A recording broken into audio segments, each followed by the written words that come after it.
राजगढ़ के विशाल महल में एक राजा रहते थे। उनकी पत्नी बहुत साल पहले गुजर चुकी थी और अब उनके पास बस एक ही बेटी थी, राजकुमारी। वो राजकुमारी इतनी सुंदर थी कि देखने वाला बस देखता ही रह जाए। उसके दिल में दया और मासूमियत भरी थी, लेकिन दुख की बात ये थी कि उसने कभी महल की दीवारों के बाहर की दुनिया नहीं देखी थी। राजा अपनी बेटी को हमेशा महल के अंदर ही रखते। उन्हें डर था कि कहीं उनकी इकलौती संतान पर किसी की बुरी नजर न पड़ जाए। रानी को भी षड्यंत्र का शिकार होना पड़ा था, इसलिए राजा का दिल हमेशा आशंकाओं से भरा रहता। महल में राजकुमारी का सबसे बड़ा साथी एक हिरण था, जिसे वो बचपन से पाल रही थी। वो उसी से बातें करती, खेलती और अपना अकेलापन दूर करती। एक दिन राजा को काम से राज्य से बाहर जाना पड़ा। महल में राजकुमारी की देखभाल दासियां कर रही थीं। तभी उसका हिरण खेलते खेलते बाहर निकल गया। राजकुमारी घबराई और उसे पकड़ने के लिए दौड़ पड़ी। हिरण भागते भागते उसे उस जंगल में ले गया जहां जाने से राज्य के आम लोग भी डरते थे, क्योंकि वहां एक भयानक आदि मानव रहता था। जंगल बेहद खूबसूरत था। हर तरफ हरे भरे पेड़, झरने, रंग बिरंगे फूल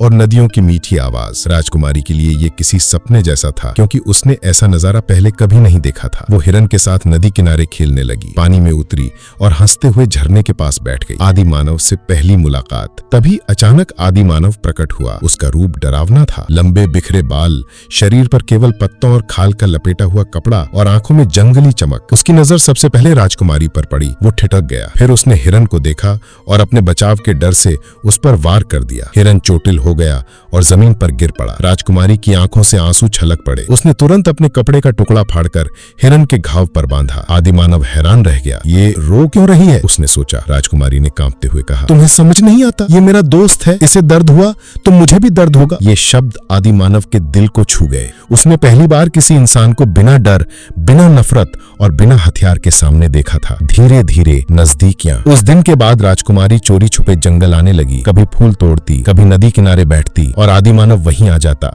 पहले बस खामोशी रहती, फिर धीरे धीरे बातें शुरू हुई। राजकुमारी ने उसे सभ्यता और करुणा सिखाई। उसने उसे हंसना, खेलना और भरोसा करना सिखाया। वहीं आदिमानव ने उसे जंगल की जादुई खूबसूरती दिखाई। किस पेड़ की छाल से दवा बनती है, कौन सा फूल रात में चमकता है, नदी का पानी कब सबसे मीठा होता है। समय के साथ राजकुमारी को एहसास हुआ कि उसके दिल में आदिमानव के लिए कुछ और ही जगह बन चुकी है। वो डरावना नहीं था, बस अकेला था, और अकेलापन इंसान को क्रूर बना देता है। राजकुमारी ने तय कर लिया, ये मेरा साथी है और मेरा जीवन साथी भी। लेकिन राजकुमारी की ये बातें ज्यादा दिन छुपी नहीं रहीं। जब राजा को खबर लगी कि उनकी बेटी उस दानव से मिलती है, तो उनका खून खौल उठा। नहीं, मेरी बेटी किसी जंगली के पास कैसे रह सकती है? राजा अपनी सेना लेकर जंगल की ओर निकल पड़े। राजकुमारी उस समय आदिमानव के साथ नदी किनारे बैठी थी। अचानक सैनिकों ने चारों तरफ से घेर लिया। तलवारें खिंच गईं और आदिमानव पर हमला कर दिया गया। आदिमानव दर्द से चीख उठा। उसके कंधे पर गहरा घाव हो गया। राजकुमारी ने दौड़कर उसका हाथ थामा और सैनिकों के सामने खड़ी हो गई। नहीं, इसे मत मारो, ये दानव नहीं, इंसान है। ये मुझे दुख नहीं देता, बल्कि मेरा सहारा है। पिताजी, मैं इसे चाहती हूँ। राजा के लिए ये किसी आघात से कम नहीं था, लेकिन जब उन्होंने अपनी बेटी की आंखों में सच्चाई और मोहब्बत देखी तो उनका कठोर दिल भी पिघल गया। कुछ देर सोचकर राजा ने तलवार नीचे गिरा दी और बोले, अगर मेरी बेटी की खुशी इसी में है तो मुझे मंजूर है। कुछ महीनों बाद पूरे रायगढ़ में धूमधाम से राजकुमारी और आदिमानव का विवाह हुआ। राजकुमारी ने उसे सभ्यता का हिस्सा बनाया और आदिमानव ने उसे प्रकृति की असली आजादी का सुख दिया। राजा ने भी समझ लिया कि असली ताकत तलवारों में नहीं, बल्कि इंसानियत और प्यार में होती है। इस तरह एक राजकुमारी जिसने कभी महल की दीवारों से बाहर दुनिया नहीं देखी थी, अपनी दया और प्रेम से एक आदिमानव की जिंदगी बदल दी, और उनकी ये अनोखी प्रेम कहानी रायगढ़ की सबसे बड़ी गाथा बन गई।